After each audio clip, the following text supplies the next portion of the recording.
Hello and welcome to the Becoming Who You Are podcast. I'm excited to have a very special guest with me today, and that is Jake from the Voluntary Life.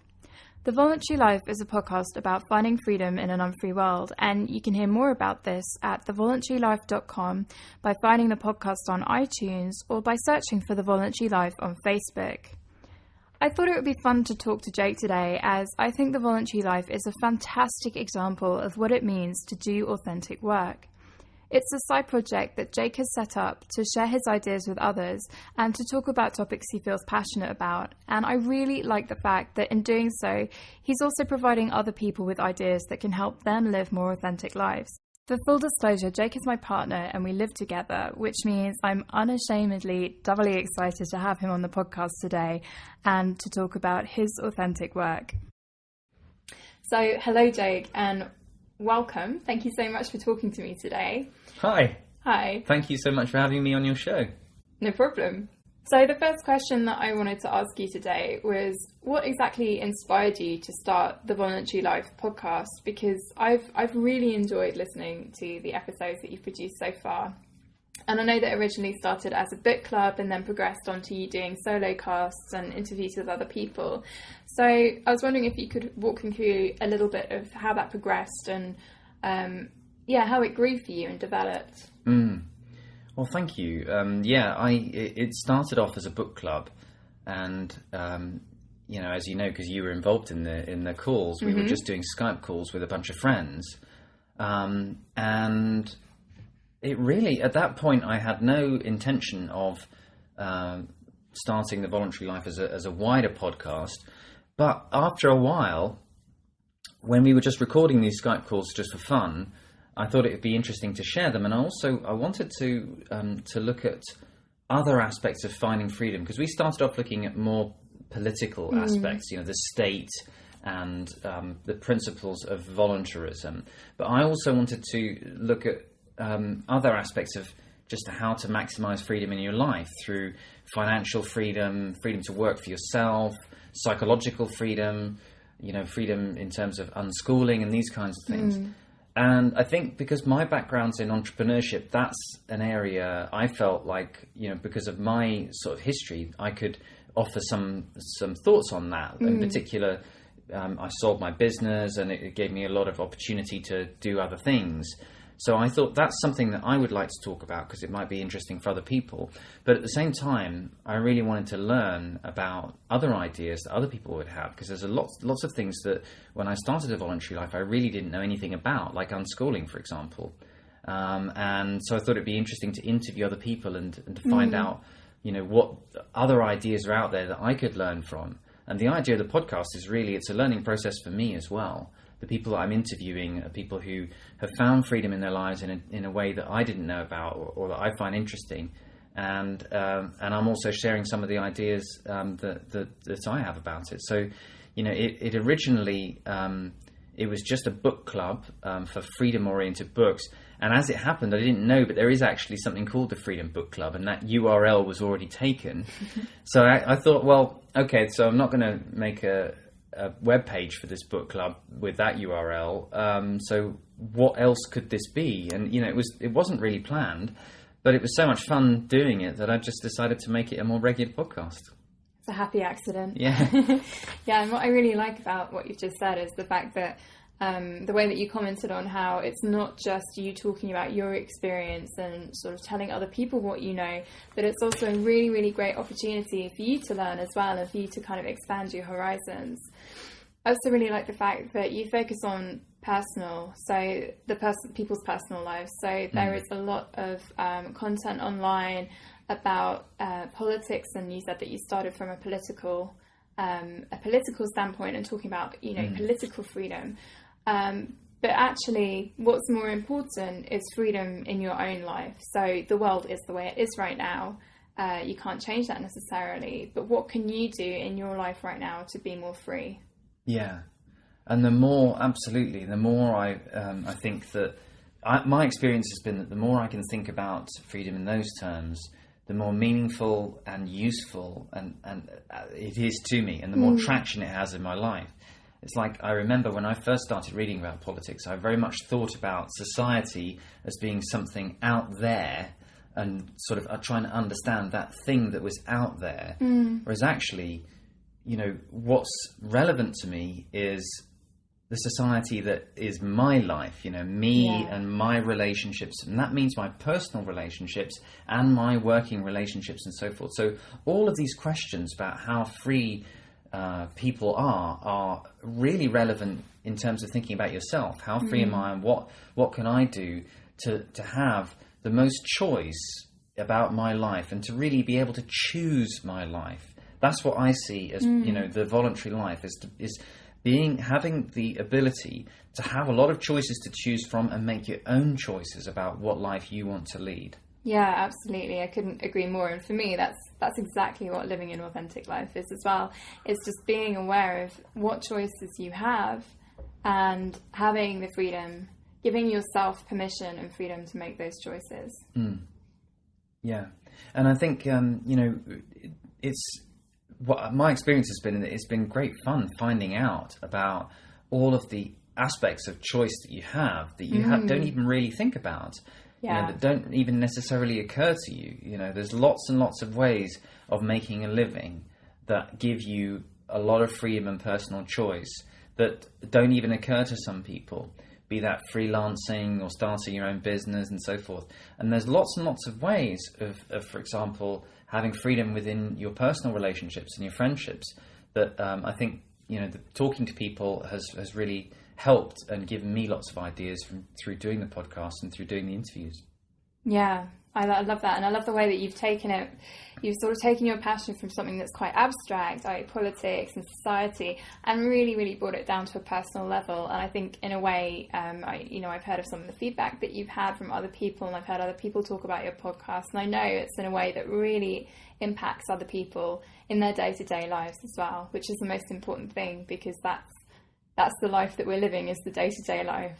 Absolutely. I mean, I still love to read sort of philosophical books about society and the state and those things, but really that is so much less important to me than thinking about things that really have a difference, like your financial independence, your ability to live where you want to do the kind of work that makes you, that you feel passionate about, to have great relationships.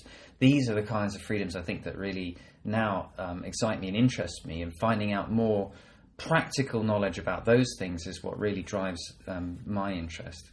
Yeah, and I really, it's really interesting that you say that, and you sort of specifically say practical knowledge, because I guess something that I've been thinking about recently, and I was actually talking to someone about this the other day, is that it's great to have all this choice. It's really liberating, and it's also terrifying, because especially if you come from a background where everything has always been very structured, and your life has sort of had this trajectory of, you go to school, then you go to college, and then you get a job, and you settle down, and your job is a specific kind of job, and you work your way up, quote, the career ladder, etc. It's really terrifying to step out of that and to realize, actually, I mean, it's a cliche, but I can do anything. I can do anything that I want to. It's perfectly possible. And suddenly there's almost too much choice, and it can actually be quite paralyzing. Yeah, I think that's also why sometimes if you do start to really explore the choices and options that you have, unfortunately, it can also be quite threatening to other people, because seeing you make those choices can present a lot of questions for other people about the choices that they're making. Yeah, absolutely. It's almost like a mirror, isn't it? Like a reflection of their own lives. And if they see people breaking out of the mold and doing things a bit differently, and also pursuing things that they are passionate about, that can be really tough for other people to see, especially if they've had to sort of put aside, or felt like they've had to put aside, their own passions to do the right thing, or do the proper thing, or the expected thing. It can be really troubling. And I think we all see people going for what they really want in life. Yeah, and the thing is, I think we all know at some deep level that disruptive aspect of really, taking choice yourself can have on other people, we know that how threatening that can be for other people. And I think some of the fear that we feel is also to do with the impact that it's going to have on other relationships if we make choices that we want to, that are outside the norm. If we go into business for ourselves or do unschooling or these kinds of things, we know that that's going to fundamentally make other people question, like, well, I keep talking about why I hate my job, so why aren't I going into business for myself? Or I know my kids are unhappy, so why haven't I chosen to try and give them, educational freedom in that sense? And I think that's sort of, one of the things that is one of the fears that we have is, what impact will it have on myself and my relationships if I do something unusual? Because everyone knows that there's that thing called the tall poppy syndrome, where the tall poppy that sticks out is the one that gets cut down. Absolutely. And that's an understandable fear to have, because you have to plow through a lot of, negative feedback from other people who find even you making a specific choice challenging. It's so much more challenging to do something with your own life that is a leading by example of finding more freedom than it is to write a philosophical treatise about freedom in the abstract. Because anyone can, that's actually not challenging to other people, because that's just some writing. But doing something yourself, to have great relationships, or to have independence, financial freedom, these kinds of things, that's much more challenging. And I guess it's because they're things that you do have complete control over. Right here, right now. These are the things that you can control and take responsibility for, and use to create the life that you really want. Absolutely. And that actually leads me really nicely into something else that I wanted to ask you about, because you did a specific podcast about this issue, or about this topic, called Investing in Friendships. And I was really struck by that, because what you basically say in that is kind of what you've been saying here, that it's really who you surround yourself with is really, really important. And I'm really struck by the fact that, human beings are social beings. We need social contact with other people. That's one of our basic inherent needs. And so I can really understand that fear that, if you're doing something a little bit different, if you have this, burning desire to go and travel the world, or unschool your kids, or do something that's not necessarily considered conventional. I guess traveling the world is quite conventional now, but not for everyone. But if you want to go and do something like that, I can imagine there is this real fear of being criticised by the people around you, or being almost sort of semi-ostracised, or viewed as sort of an outsider by them. Because that does sort of tap into fear about not having one of our fundamental needs met, which is need for acceptance, need for community. So what I really liked about your podcast is how, this podcast in particular, is how you talk about surrounding yourself with people who are going to support you and who, share your values. Yeah. And who are going to be a positive influence on your life, and not sort of detract from what your passions are, or try and, using the tall poppy metaphor, try and cut you down. Yeah, I think it's so essential, and it's it's one of those choices that we do really have actual control over ourselves. Whatever circumstances you're in, you can do something about your friendships, your personal relationships, your romantic relationship, your family relationships. You can actually, these personal relationships, you can make an impact on. And I think for me, the level of freedom you have, there's two sort of aspects to it. There's, in any kind of freedom, there's two things that determine it, I think. One is the amount of choice that is potentially open to you. And the second is how free you feel to actually make those choices. So, for example, when it comes to friendships, if you live in a really small community, where it's a village type community, and you have very limited internet access, or let's just take, for example, physical friendships where you can actually meet up with the people, and discount the internet for a minute. But let's just say you live in a really, really small village or something. Your actual choice is going to be quite limited, because there's only so many people that you can have relationships.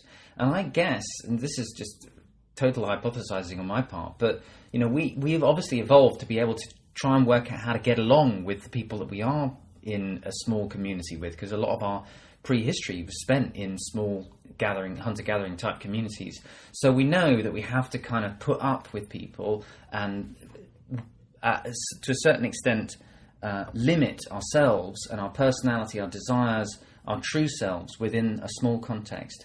Now we have the opportunity to live in much, much bigger communities. We can live in big cities where there are people with all sorts of diverse interests, and we've got the internet too, right? So we can connect to people across space and have, that opportunity to meet people who really share our values and who really are willing to accept us for who we are.